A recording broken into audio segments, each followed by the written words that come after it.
Okay, so this is the engine that came with the Grand Wagoneer.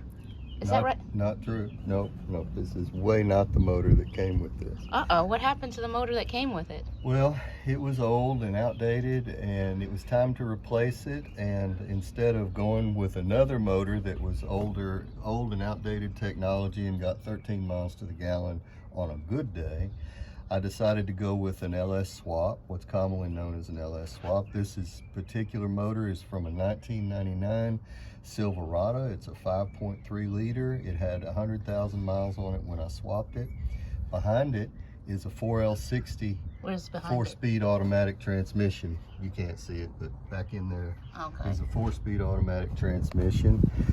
Similar to the drivetrain you'll find in just about any GM truck today.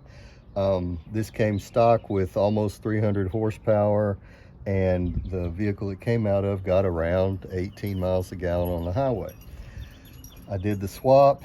It is so much better than the 140 horsepower motor it replaced. It's lighter, it's so much faster, it's fuel injected. There's just not enough good I can say about it. It's the single best thing I've done to this vehicle. And it gets the same mileage as a Tahoe or a Silverado, about 18, 19 miles a gallon on the highway at 70, blowing the AC full blast, because that's how we roll. Modifications I did, I had to get motor mounts made for the 360 from BJ's Off-Road, and these are awesome mounts. They bolted right up. I kept the stock manifolds. Some people use headers. I kept the stock ones. And then this is a kind of a made up intake. I'm not real pleased. It's not real pretty. There's the MAF sensor. I think it's pretty. Don't listen to him. You're beautiful. And this was a red air filter, and I have a red one to replace it with, but we can see why it needs to be replaced. So there's that. It's really, really easy to deal with this motor in this large engine bay. I was able to keep the battery where it went. I reused the original harness, and I mounted the computer for the PCM for the fuel injection and motor management right here. And this is actually an adaptation of the original mount for the PCM that was in the Chevy pickup. What does PCM stand for? Quit asking me questions. Management. It is something computer management. I don't know. Personal? I don't know. We'll figure that one out later. Sorry, I asked the question. I should know, and it's making me crazy. I don't. I did all my own wiring with relays for the fuel pump, for the computer, for everything else. The other big modification under the engine bay, two of them. One is I used an aftermarket AC and heater setup from Old Air that used to sit right there where you see the AC hoses coming out. It took up a big chunk of that part of the engine bay, so this is a much cleaner install. I still have some work to do to clean it up and make it pretty, but you can see it.